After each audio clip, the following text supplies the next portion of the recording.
Entramos como cada noche a su casa para poder compartir juntos este último tramo del día, para poder relajarnos, para poder descansar del ajetreo cotidiano y poder pensar en aquellos temas que nos inspiran, en aquellos temas que nos interesan. En esta noche vamos a estar hablando de un tema sumamente relevante, como es la crianza bíblica. Nuestro invitado de esta noche ha escrito un libro acerca de esta cuestión. Tuve el privilegio de seguir en vivo la presentación de ese libro en una ciudad muy lejos de aquí y quedé impactado por el contenido. Y sobre este contenido vamos a estar juntos dialogando durante esta próxima hora. Así que queremos invitarle a que se quede, a que la comparta con nosotros y a que se sume con sus mensajes, con sus preguntas, a través de nuestra vía de comunicación que ya ponemos en pantalla. Usted la conoce, es el 11-2777-0000 y como siempre aclaramos, si usted nos está escribiendo desde el exterior, algo que sucede frecuentemente, más 54 911 2777-0000. Ya estamos aquí con nuestro dispositivo listo para recibir sus mensajes, para recibir sus preguntas, para que interactúe en el diálogo junto a nuestro invitado, a quien le damos la bienvenida desde Santo Domingo, en República Dominicana, el pastor Héctor Salcedo. ¿Qué tal, Héctor? Buenas noches, ¿cómo estás? Buenas noches, Esteban, y una vez más un gozo poder estar con ustedes y gracias por la invitación y por hacerte eco, por así decirlo, del lanzamiento de este libro que tiene la intención pues de darle alguna herramienta a los padres cristianos de hacer nuestra labor lo mejor posible. Así que gracias una vez más por la invitación. Bueno, muchísimas gracias. Habíamos hecho el año pasado, si yo no me equivoco, casi para esta altura, un programa muy interesante acerca de tu corazón y el dinero, porque vamos a recordar que Héctor cumple una doble función, es economista y es pastor en una pujante congregación, la Iglesia Bautista Internacional, en aquella ciudad. Y hoy nos ocupa la crianza bíblica. Héctor, ¿cómo es que este economista y pastor se atrevió a escribir? No sé si es tu primer libro, me lo contarás vos. ¿Y por qué escribir sobre la crianza bíblica? Sí, bueno, este es mi segundo libro. El primero tuvo que ver precisamente con el tema que hablamos en un primer programa de finanzas. Se titula también Finanzas Bíblicas. Y escribí ese primero de finanzas y este segundo de crianza porque en mi función pastoral he encontrado que estos son dos temas de mucha necesidad. O sea, el pueblo de Dios, lo he visto, lo he notado, muy necesitado de sabiduría, de dirección, de guianza en estos temas que son tan prácticos, que son temas que todos tenemos de alguna manera que enfrentar todos los días. Y en particular el libro de crianza, con el tipo de, digamos, de generación que nos ha tocado vivir, representa unos retos particularmente difíciles. Y en mi intercambio con las ovejas, por así decirlo, los miembros de nuestra congregación y muchas otras personas con las que interactúo, me he dado cuenta que hay una serie de vacíos que habría que llenar para que la gente tenga una idea bien clara de lo que es la crianza cristiana o bíblica y de cómo hacerlo de una manera apegada a los principios de la palabra. Entonces, por eso lo traigo. Es un libro que representa también una reflexión personal, porque yo mismo estoy en el proceso de criar y de hecho lo escribo no pensando en decirle a la gente cómo hacerlo, porque ya yo sé cómo hacerlo, sino que yo lo escribo desde la postura de que yo quiero ir a la palabra para ver lo que la palabra nos dice a todos lo que tenemos que hacer. O sea que yo mismo me coloco bajo la enseñanza de este libro, entendiendo que es la Biblia la que me debe instruir a mí para yo levantar a mis hijos. Y esa es la idea. Uh-huh. Dijiste en la charla que disfruté muchísimo hoy de ver por vez segunda, que se escribieron en los últimos 20 años 17.000 libros acerca de esto.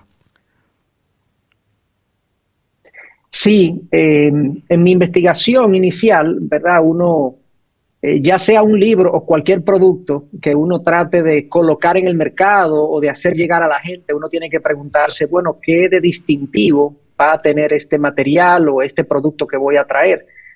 Aunque el interés mío no es comercial, sino es un interés didáctico de comunicar la verdad de Dios de una manera entendible al pueblo de Dios. Pero noté, leí, investigué de que en los últimos 30 años aproximadamente 17,000 libros de crianza se habían escrito con diferentes enfoques, muchos con enfoques cristianos y otros con enfoques seculares, psicológicos, humanistas. Pero en particular este tema de la crianza parece ser uno de los temas de los cuales más se escribe. Sin duda indica, es un indicador de que es uno de los temas que la gente más busca aprender. Entonces, por ese motivo, me di cuenta que tenía que ser muy preciso de qué era lo que iba a decir, de tal manera que se distinguiera del resto de los materiales y que sobre todo fuera muy apegado a la palabra. Y ahí yo tuve cuatro objetivos al momento de escribir el libro, que creo que es lo que lo hacen distintivo. Y es, por un lado, devolverle a los padres el entusiasmo de la labor de criar.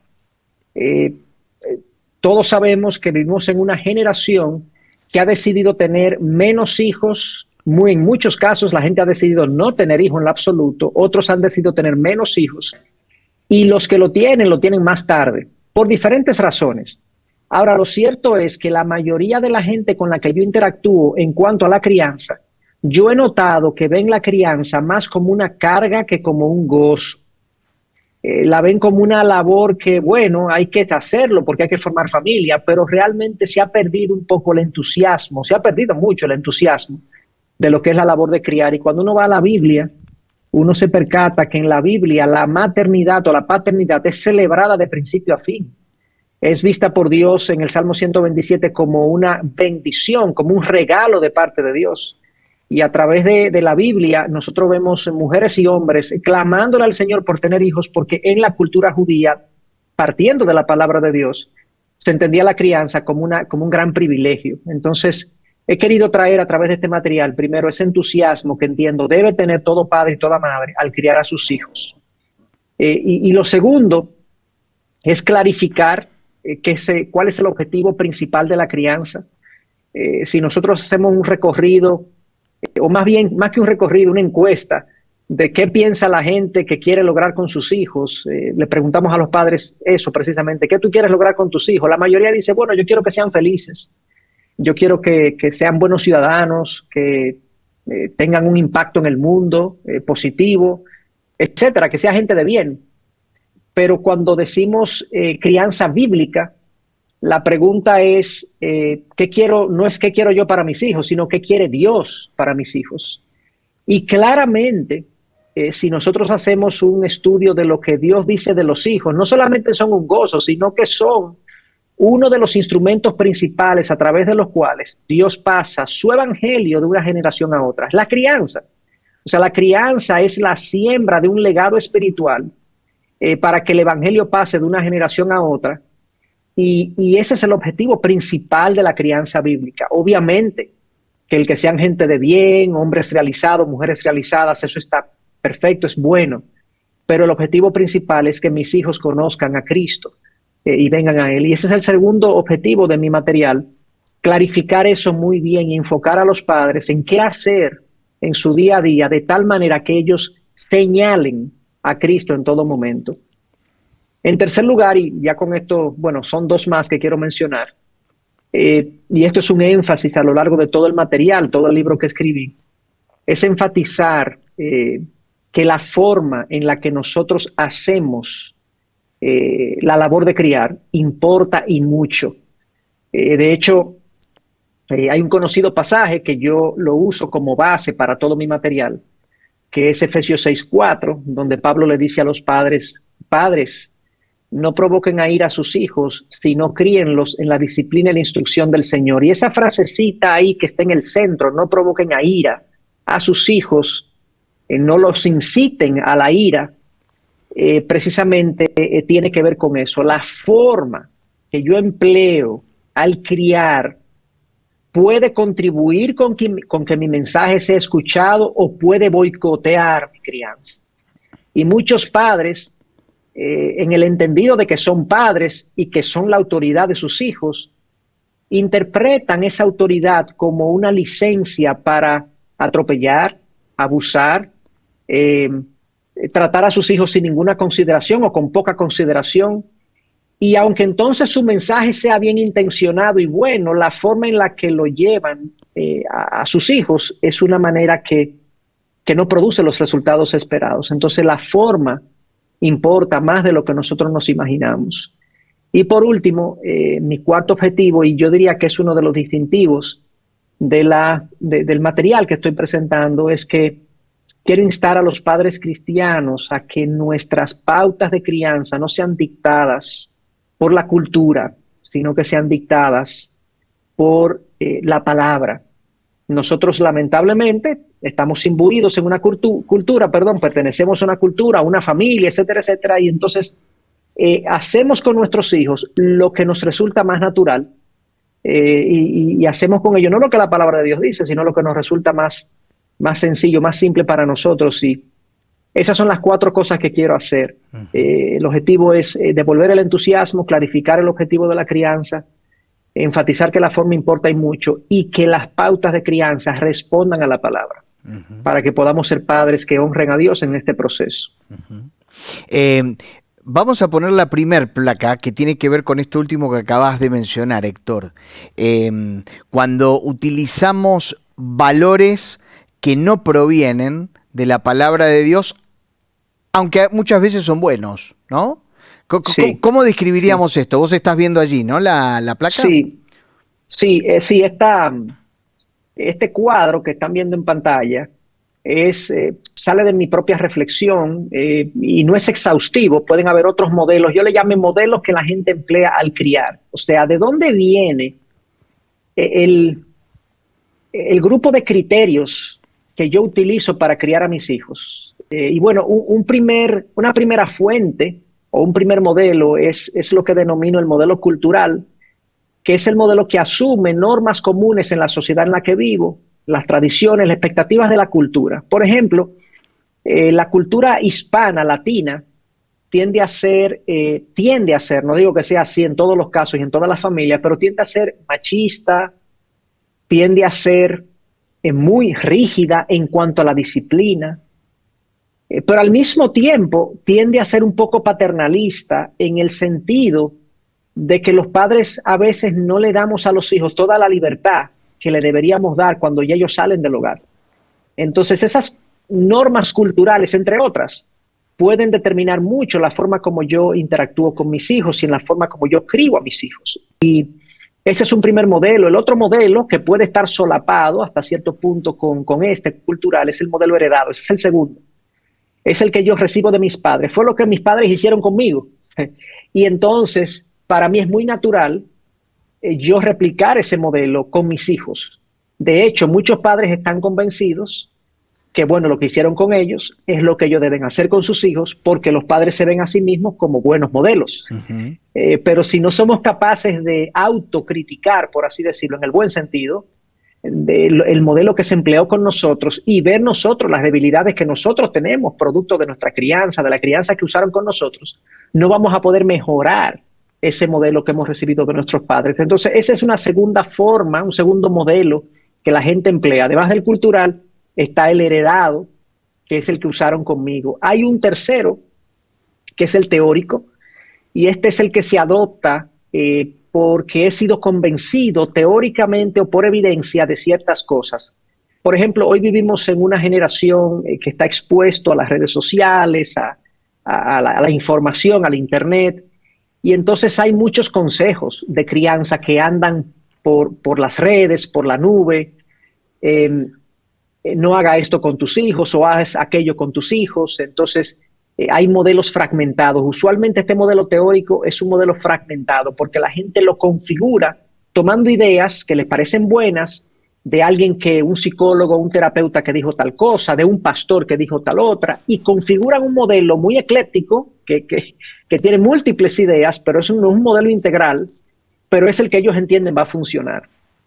Y por último, el cuarto modelo, que es el que presento en el libro, es el modelo bíblico, que también es un modelo teórico, pero a diferencia del que acabo de mencionar, es un modelo integral, porque la Biblia tiene todo lo que nosotros necesitamos para hacer que nuestros hijos se desarrollen en todo el sentido de la palabra, espiritual, emocional, físicamente, en todo el sentido de la palabra, y sitúa al padre como un instrumento de Dios, como un representante de Dios en la labor de la crianza. Entonces, el modelo bíblico, desde nuestro punto de vista, es el modelo teórico más completo que podemos encontrar de crianza en cualquier lugar.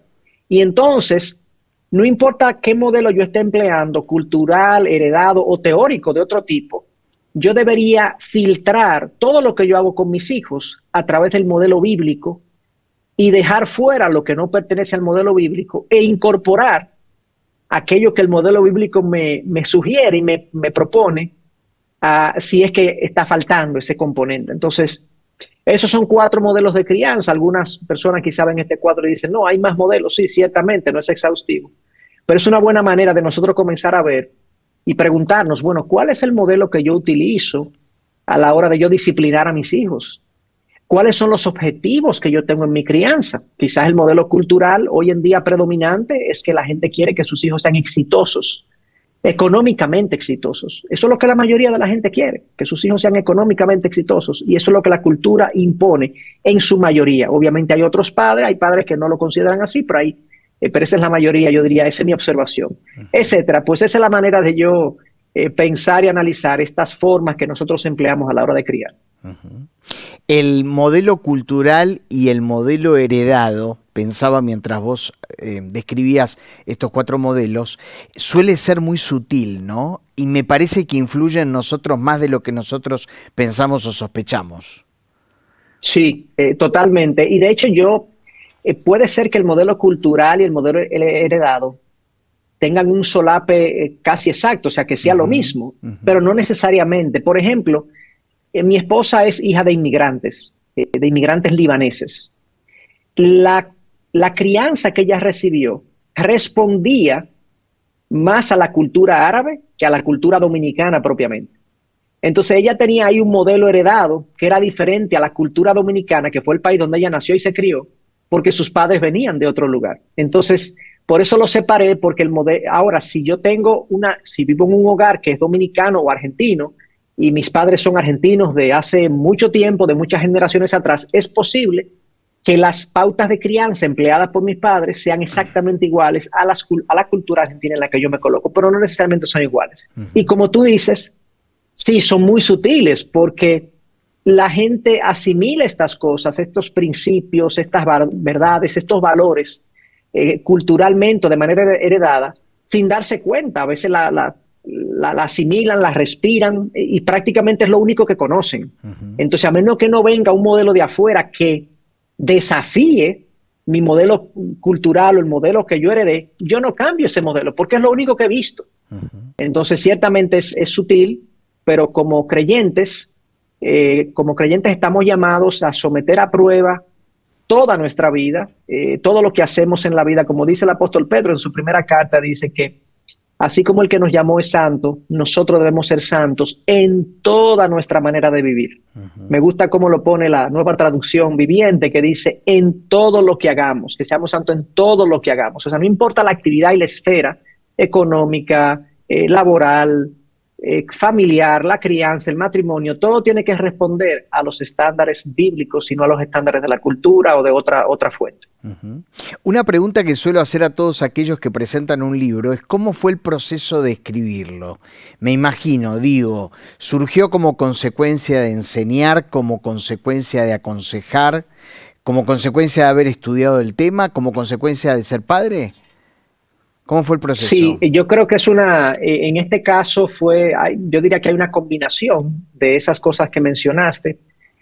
La motivación para escribir el libro, sí yo la puedo ubicar en que tuve contactos con múltiples padres que me expresaban su frustración con sus hijos, a la hora de criar y sobre todo cuando los hijos comenzaban a entrar a los 12, los 13 años, la famosa y temida adolescencia, y como muchos padres pues me expresaban que no sabían qué hacer, que no sentían conexión con sus hijos. Recuerdo un padre que vino con una inquietud y me preguntó que qué hacía, y era que su hijo tenía rendimientos académicos muy bajos, y él entonces como padre optó por disciplinar a su hijo y quitarle los privilegios, y le quitó el celular y le quitó las salidas y le llamó la atención, lo amonestó, pero el hijo no mejoraba. Y yo le decía, pero tú lo ves estudiando, y el padre me decía, sí, yo lo veo estudiando, pero él no mejora. Entonces voy a tener que seguirlo disciplinando. Y ahí en ese intercambio, yo le dije, pero quizás tu hijo está enfrentando alguna dificultad para estudiar, para manejar su tiempo. Quizás él no sabe estudiar, quizás no sabe manejar su tiempo, quizás no se sabe examinar. Y cuando vienen los exámenes en la escuela, pues no le va bien. ¿Por qué tú no te sientas con tu hijo, indagas y profundizas qué es lo que le está pasando? Y para hacerle corta la historia, él procedió a esto y se percató que su hijo realmente lo que estaba era evidenciando, manifestando una incapacidad para manejar su tiempo y para ordenarse en sus estudios. Y no era un tema de que no quería estudiar o que no quería que le fuera, o sea, no era un tema de rebeldía, era un tema de desconocimiento, de ignorancia. Y yo ahí le dije, bueno, pues tu hijo necesita ayuda, no disciplina. Y él me dijo, wow, sí, mira, me parece que interesante eso que me... O sea, le pareció interesante lo que le dije, pero realmente eso fue un descubrimiento también que yo lo hice sobre la marcha, hablando con él. Entonces yo notaba esto en muchos padres, esta frustración con sus hijos, esta desconexión con sus hijos. Y a muchos padres también le dije que antes de ellos revisar cómo el hijo estaba interactuando con ellos, que en la mayoría de los casos era que los hijos estaban siendo rebeldes, desobedientes, yo le decía, ¿tú te has revisado tú? O sea, ¿qué has hecho tú quizás para producir ese estado de malestar en el que tu hijo se encuentra? Y eso siempre le resultó a los padres. Es algo que yo hago conmigo, basado en la frase del apóstol Pablo en Efesios 6:4, que no provoquemos nuestros hijos a la ira. Porque hay muchos padres que no se dan cuenta cómo sus hijos son conducidos a la ira. Y cuando la ira se hace presente en un corazón de un hijo, lamentablemente eso levanta unas barreras enormes, pone una distancia enorme entre el padre y el hijo. Entonces el padre se siente desconectado, se siente que no llega al hijo, el hijo no le obedece. Y entonces en medio de eso, pensando en eso, fue que yo entendí que había una necesidad de explicar bien este tema de cómo conectar con mi hijo y cómo evitar que la ira en su corazón impidiera que nuestro trabajo diera fruto. Por eso es que el subtítulo de mi libro es Cómo cultivar hijos que den fruto, porque yo veo la crianza como un cultivo. Y de hecho es una de las analogías que hago. Pero para no desviarme de tu pregunta, esa fue la idea que originó la motivación del libro. Luego, cuando tuve la motivación, lo que comencé a hacer, Esteban, fue estudiar. Yo quise, bueno, déjame leer lo que se ha escrito, leí múltiples libros de crianza, profundicé en la palabra y me di cuenta que había un espacio para traer esta reflexión, estas ideas que había encontrado en mi interacción con la gente, en el estudio de los libros que había estudiado y en el estudio de la palabra. Y entonces hicimos un ciclo de enseñanza en la iglesia a la que pertenezco, que se denominó Criando en Terreno Fértil.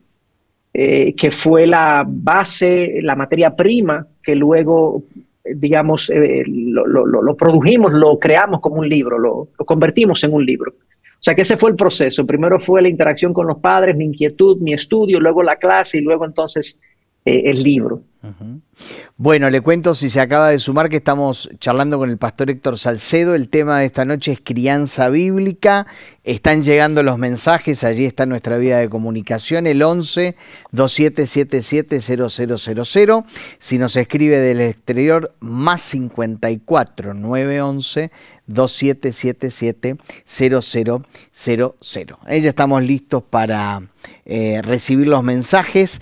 Nos dicen Viera y Vladimiro desde Posadas Misiones, esto es en el norte de la Argentina, Héctor.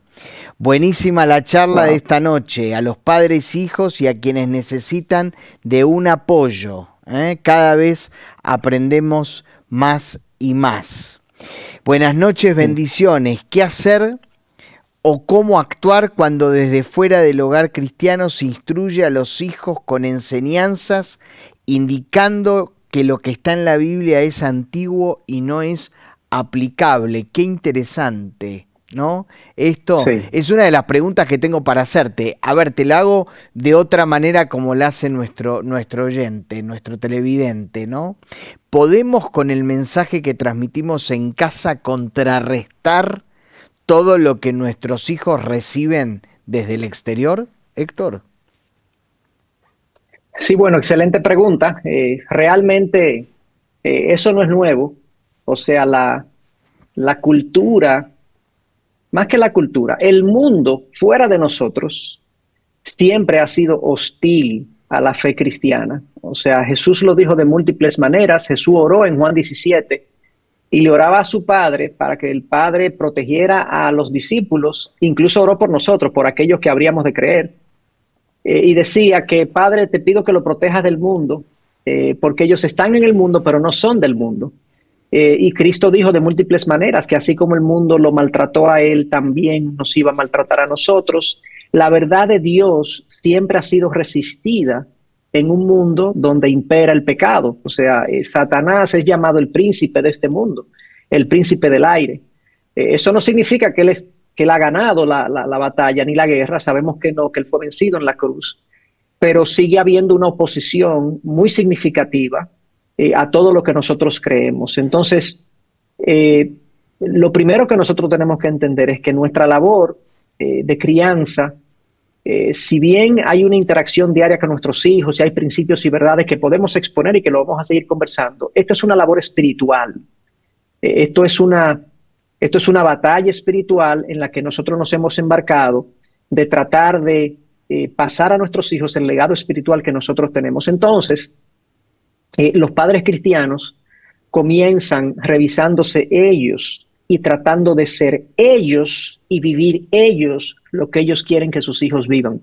Cuando Dios le habló a Moisés, antes de entrar a la tierra prometida, ya estaban a la orilla del Jordán. No sé si la mayoría recuerda o muchos recuerdan que los judíos salieron de Egipto, duraron, bueno, sabemos, 40 años. Ellos primero pasaron un mar que se abrió en dos y luego, antes de entrar a la tierra prometida, ya después de haber pasado los 40 años, ellos estaban a la orilla del Jordán. Ahí, a la orilla del Jordán, Dios le dio a Moisés una serie de mensajes, que es el libro de Deuteronomio. Y ahí ya ellos estaban a punto de entrar. Uno de los mensajes que les dio fue en Deuteronomio 6, cuando él le dice a los padres que estas cosas que yo te mando hoy estarán en tu corazón y diligentemente las enseñarás a tus hijos cuando te acuestes y cuando te levantes, cuando andes por el camino y cuando estés en tu casa, y las atarás a tu mano y en tu frente serán como señal, y las pondrás en los dinteles de tu casa y en los postes de tu ciudad. O sea, fíjense cómo comienza Dios diciéndole a los judíos que van a entrar a la tierra prometida, le dice, para que ustedes prosperen y le vaya bien y hagan lo que tienen que hacer en la tierra prometida, estas cosas que yo te mando hoy estarán en tu corazón y luego las enseñarás a tus hijos. Entonces, lo primero que yo puedo decir es que para que el mensaje que nosotros creemos llegue a nuestros hijos, primero nosotros tenemos que vivirlo. Ellos tienen que tener una referencia coherente de una vida cristiana bien vivida, donde nosotros le mostremos a ellos a través de lo que hacemos y la manera que vivimos, que Dios es nuestro único Dios, que le amamos con profundo amor y que por tanto entonces la crianza es hecha de una forma que glorifique a Dios. Entonces, dicho eso, obviamente hay otros desafíos para poder contrarrestar estas cosas. El padre cristiano es un padre, una madre, que debe prepararse para poder responder a las inquietudes típicas de la generación en la que vive. O sea, hoy en día hay muchas inquietudes, hay muchos cuestionantes a la verdad bíblica. Bueno, nosotros los padres no podemos ser ignorantes. Incluso hay uno de los capítulos que escribo en el libro que se llama Los desafíos de la crianza cristiana o de la crianza bíblica. Y uno de los desafíos Es el desafío del conocimiento. ¿Y a qué me refiero con el desafío del conocimiento? Bueno, cuando nuestros hijos son expuestos a verdades diferentes, bueno, verdades no, a conceptos diferentes a los bíblicos en cuanto a los sexos, al género, al dinero, a todo lo que pasa en el mundo, ¿verdad? ¿Qué respuestas le damos nosotros? ¿Estamos nosotros preparados para darles respuestas coherentes y profundas que sean persuasivas? Que ellos al recibirlas digan, wow, pero lo que papá me dice, lo que mamá me dice, hace sentido. Y muchos de nosotros como padres realmente no nos preparamos, no nos formamos, no leemos, no profundizamos en la palabra. Entonces cuando nuestros hijos vienen con inquietudes, cuestionando nuestra creencia, nosotros le damos una respuesta superficial, poco persuasiva. Es como que le estamos facilitando el trabajo al enemigo. Entonces, ese es uno de los desafíos que vamos a tener que enfrentar y que tenemos que formarnos. No todos los padres, obviamente, va a poder tener estudios teológicos y demás, pero no, la palabra de Dios hace sabio al sencillo, dice el Salmo 19 y el Salmo 119. Si yo profundizo en la palabra y la medito y la reflexiono y mi vida es coherente, yo voy a ser un padre persuasivo y yo voy a ser un padre que puedo llegar. Además de lo que dije, si nosotros hacemos bien nuestra labor con sensibilidad, con tacto, con afecto, con que nuestros hijos se percaten de que ellos son valiosos para nosotros, eso implica, y todo eso que acabo de decir está contenido, es una aplicación de la frase otra vez que mencioné de no llevar a nuestros hijos a la ira, sino criarlos en la disciplina y la amonestación del Señor. Cuando yo me ocupo de tratar a mi hijo de una manera justa, coherente, sensible, sensata, cuando yo me ocupo de eso, saben que mi hijo me pone atención, mi hijo me cree, porque yo me he ganado su corazón. Yo no puedo ganarme su mente si primero no me he ganado su corazón y su afecto y su respeto. Entonces, estas son de las verdades que tenemos que conocer para que nuestra crianza funcione, a pesar de que nuestros hijos están expuestos a muchísimos vientos contrarios. Sí, ciertamente, lo están, pero eso siempre ha sido así. Eso no es nuevo. Lo que quizá tenemos ahora, tenemos más tecnología, tenemos más recursos de ese tipo, informativos, pero no, la oposición a la crianza cristiana y a los principios cristianos siempre ha estado presente en el mundo. Es nuestra labor entonces hacer nuestro rol y nuestro papel de una manera tal que nos ganemos a nuestros hijos, le demos respuestas persuasivas y ellos terminen rendidos, por así decirlo, ante lo que nosotros tenemos que enseñarle. Obviamente todo esto tiene que ser bañado en oración, en intercesión por nuestros hijos, porque al final la mente y el corazón de nuestros hijos está en la mano de nuestro Dios. Obviamente nosotros somos instrumentos, pero es Dios que quebranta, es Dios que trae arrepentimiento, es Dios que abre los ojos. O sea que ese es un comentario un poco abierto de lo que me acabas de preguntar en cuanto a qué hacer con nuestros hijos que reciben tantas influencias de tantos frentes. Héctor, a Ceci me parece muy interesante una analogía entre la crianza y la agricultura, ¿no? Sí, claro. Yo creo que para nadie sería difícil hacer una analogía entre la agricultura y la crianza. En la agricultura hay un terreno y en la crianza también.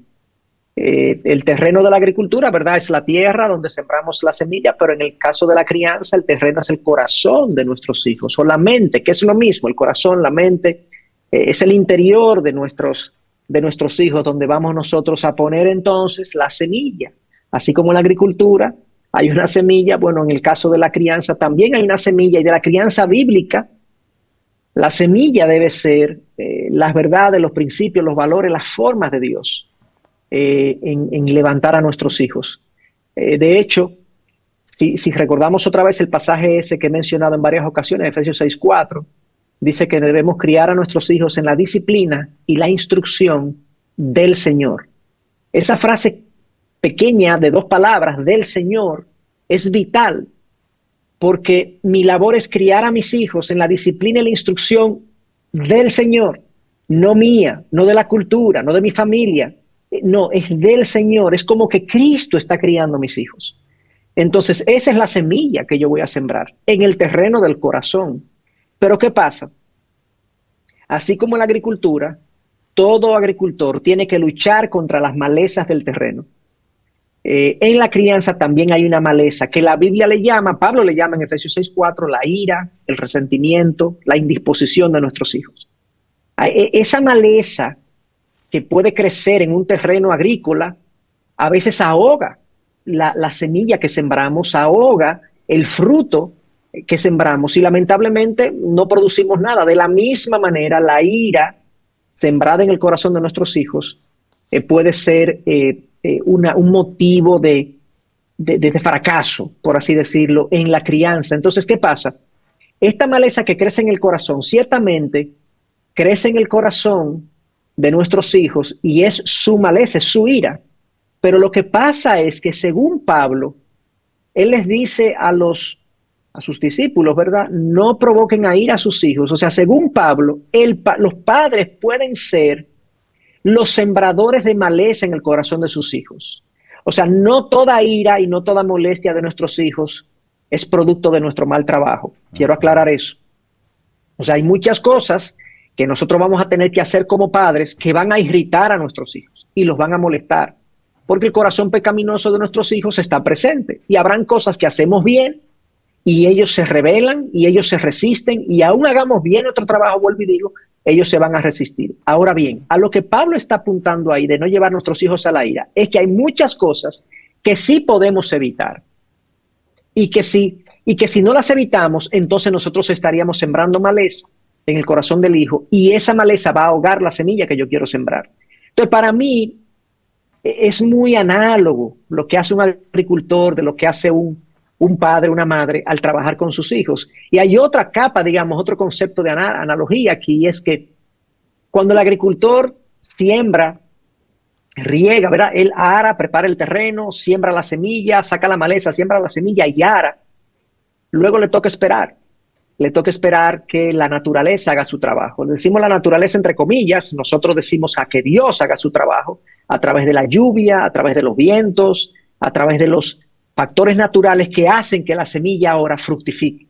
Bueno, de la misma manera, yo siembro en el corazón de mis hijos, que es el terreno, la semilla de la palabra, lo hago de una forma que honre a Dios, evito que haya maleza de la ira porque me mantengo lejos de formas de ser y de actuar con mi hijo que los irritan. Pero al final yo tengo que esperar en Dios que lo que yo hice dé el resultado. Entonces, la crianza, vuelvo y digo, como dije hace un momentito, es un proceso espiritual, es una labor espiritual, donde yo tengo que depender de Dios, porque al final, aunque yo haga todo mi mejor esfuerzo y yo haga un buen uso de muchos de los principios de la palabra, el resultado final lo va a determinar el Señor, según Él quiera, hacer que eso fructifique.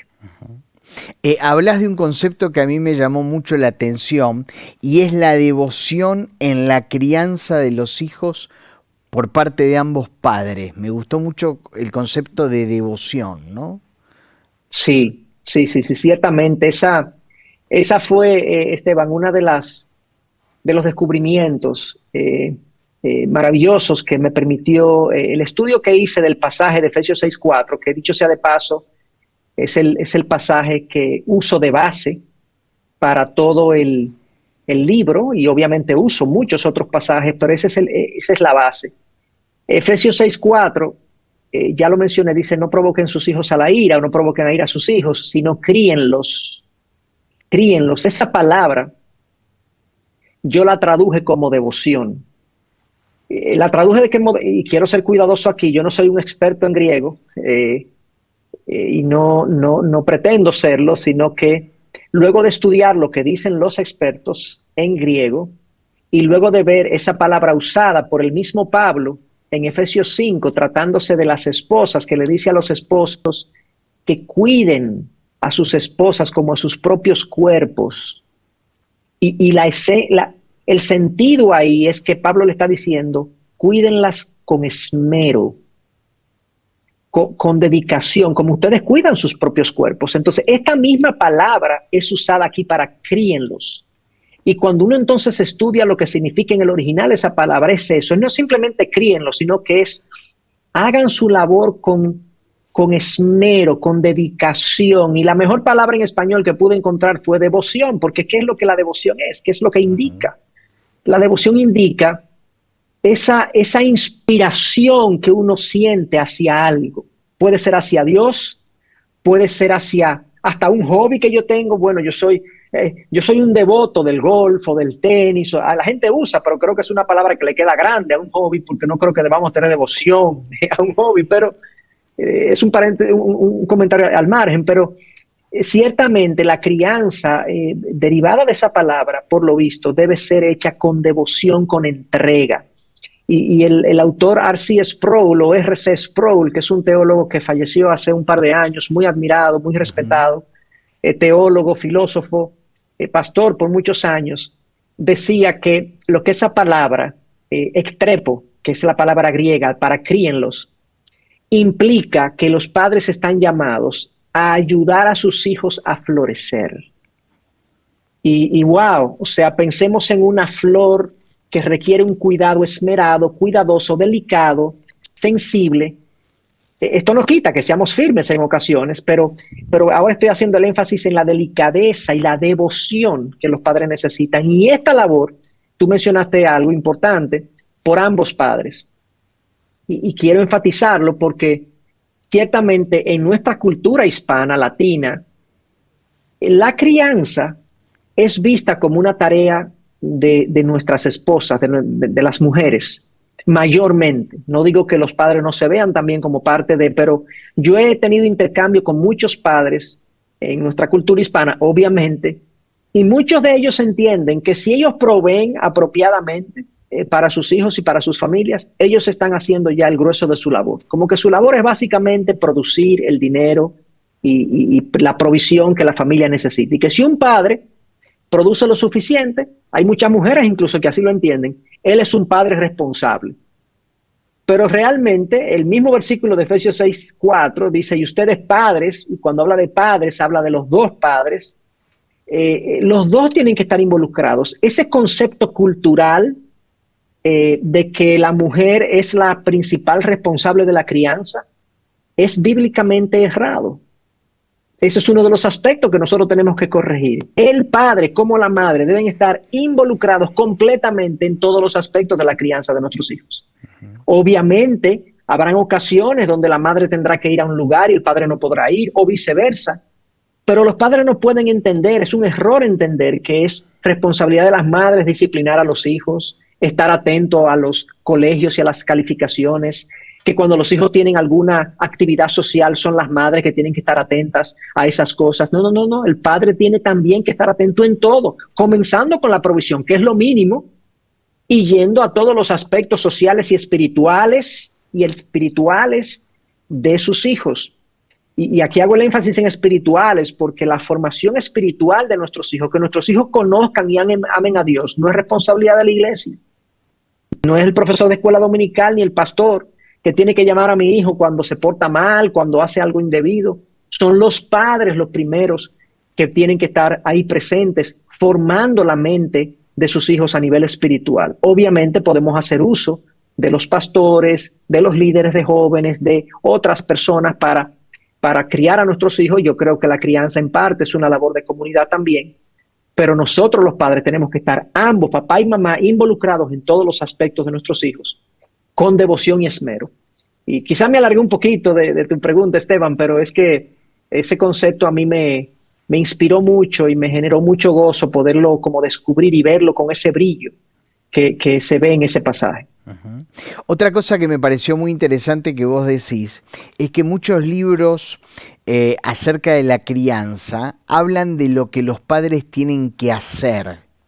Y vos decís que es muy importante lo que los padres tienen que ser, además de lo que hacen, sí, ¿no? Me pareció muy interesante esa distinción que haces. Sí, este es un mensaje que se repite. De hecho, en mi libro de finanzas bíblicas, el subtítulo dice, el título es Finanzas Bíblicas y el subtítulo es Cambia tú y cambiarán tus finanzas. Y como tengo un podcast que se llama Tu corazón y el dinero, mi planteamiento fundamental es que lo que nosotros hacemos con el dinero es una revelación, es una manifestación de lo que hay en el corazón. Y cuando yo quiero cambiar mis finanzas y mi relación con el dinero, debo cambiar mi corazón, debo cambiar lo que yo pienso, lo que yo valoro, lo que yo atesoro, mis disciplinas, mi carácter. De la misma manera, la crianza manifiesta el carácter de alguien y lo que implica que para yo cambiar mi crianza, o sea, para yo cambiar lo que yo hago con mis hijos, yo voy a tener que revisar quién yo soy. Porque cuando yo reacciono de manera airada ante un desvío de mi hijo, es porque yo soy una persona iracunda. Cuando yo reacciono de una manera desproporcionada con mi hijo ante un delito hogareño, como le llamo, y yo le pongo una sanción desproporcionada, yo estoy siendo injusto y esa injusticia está en mi corazón. Entonces, la crianza va a cuestionar quién yo soy. Y el trabajo que yo pueda hacer con mi hijo va a depender de quién yo sea y por lo tanto lo que emane de mí. Entonces, revisar la crianza y cambiar la crianza va a implicar revisar quién yo soy, porque de ahí proviene lo que yo hago. Cuando un padre trata de imponer una medida, un esquema, un valor que no vive, el hijo no le cree. El hijo lo cree un hipócrita. O sea, mi papá me está pidiendo, mi padre me está pidiendo, mi madre me está pidiendo algo que ellos no viven. Por ejemplo, cuando en una casa se presenta un conflicto, ya sea una diferencia de opinión, que no es un conflicto, aunque hay personas que entienden que toda diferencia de opinión es un conflicto. No, hay diferencia de opinión que no tienen que ser conflicto. Yo diría que el conflicto se produce cuando hay algún aspecto disfuncional en los involucrados en la diferencia. Entonces, cuando hay un conflicto y el hábito en ese hogar es que cuando se presenta el conflicto, se procura la reconciliación. Perfecto. ¿Qué implica? Que el que faltó pide perdón y el que fue faltado u ofendido acepta la disculpa, el perdón y otorga el perdón.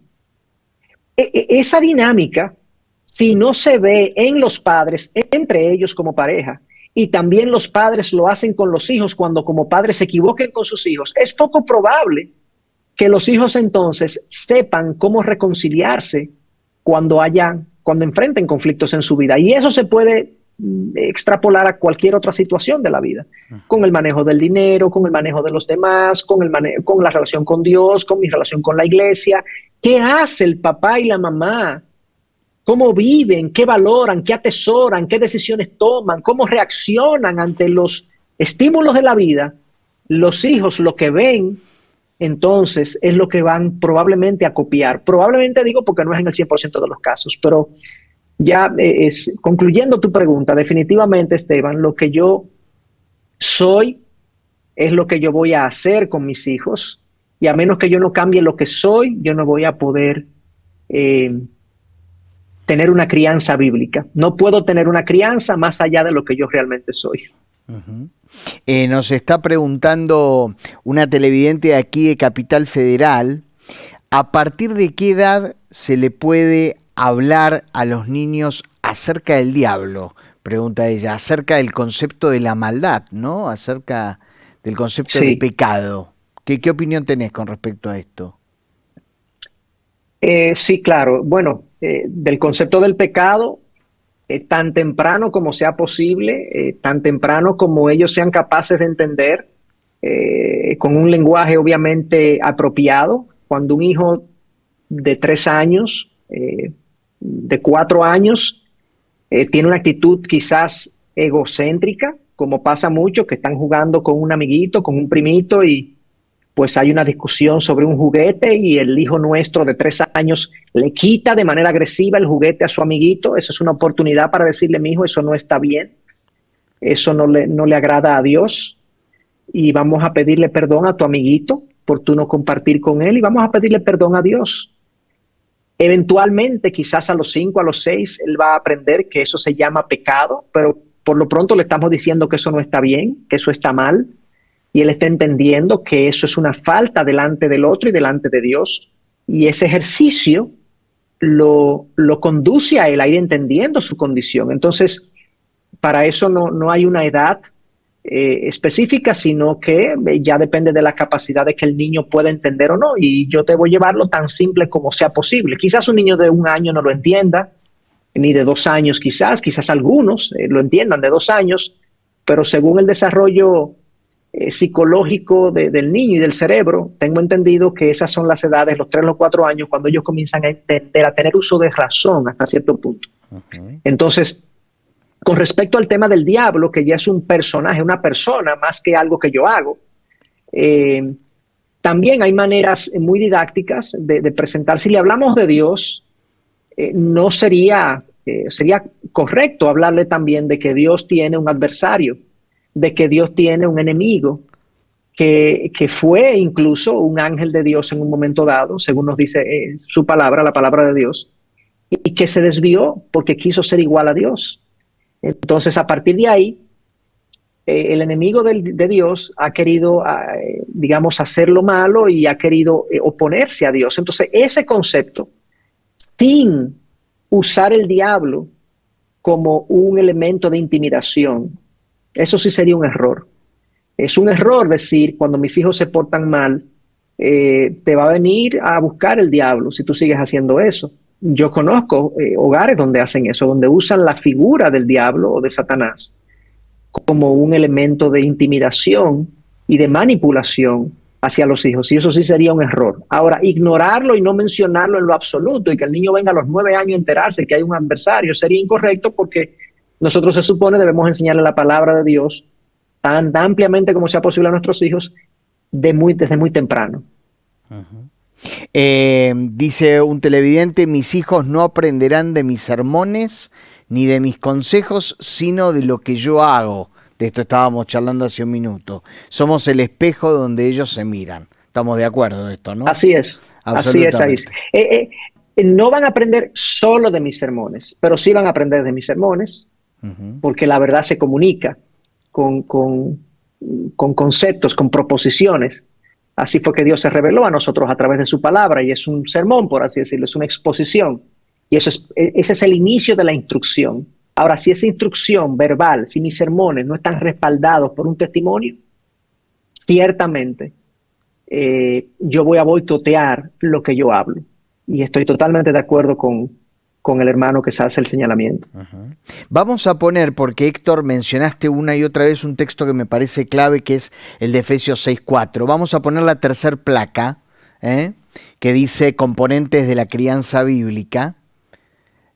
Allí está. Explícanos un poquito esto, y vos hablas de algo que me parece muy interesante, que es el contexto anterior a este pasaje, que es Efesios 5, ¿no? Para terminar entendiendo correctamente Efesios capítulo 6.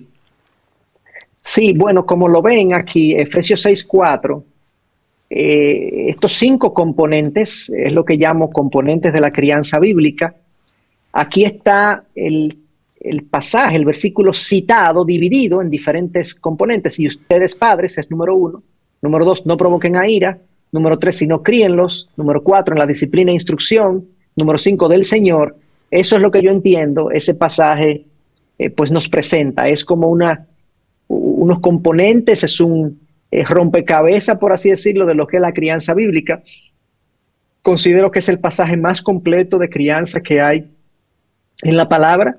Hay otros pasajes de crianza importantes también, pero no tienen esta integralidad de presentarnos todos estos componentes. Sí.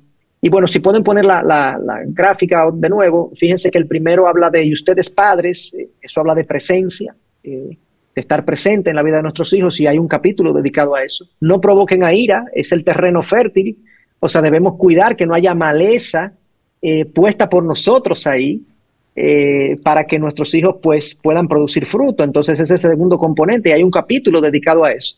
El tercero es el tema de criarlos, y ya hablamos de eso, de la devoción. Hay un capítulo de la devoción paterna en la crianza. Luego el cuarto componente, la disciplina y la instrucción, es lo que yo denomino como el plan de formación que debemos poner en el hogar para que nuestros hijos crezcan de una manera adecuada. Y por último, ese contenido del plan de formación debe ser del Señor. O sea, no son mis criterios, ni los criterios de la cultura, ni los criterios humanistas que nosotros podamos conocer, sino que sea del Señor. Entonces, Tú mencionaste algo que tiene que ver con el contexto. Efesios 6:4, esta sección donde se encuentra Efesios 6:4 viene desde Efesios 5, 14, 15 y específicamente el 18, donde en Efesios 5:18 nos dice que no nos embriaguemos con vino, en lo cual hay disolución, sino que seamos llenos del Espíritu Santo. Y cuando describe lo que implica la llenura del Espíritu Santo, concluye en Efesios 5:21 en que nos sometamos los unos a los otros en el amor de Cristo. Eso es 5:21. Sométanse unos a otros en el amor de Cristo o en Cristo. Inmediatamente después le dice, esposas, sométanse a sus maridos. O sea, esto es producto de la llenura del Espíritu. Esto es un resultado de mi intimidad, mi cercanía con el Espíritu Santo, a través de su palabra, a través de mi devoción, mi oración, mi caminar con Dios. O sea, yo me voy a someter, esposas, a mi marido como un fruto del Espíritu.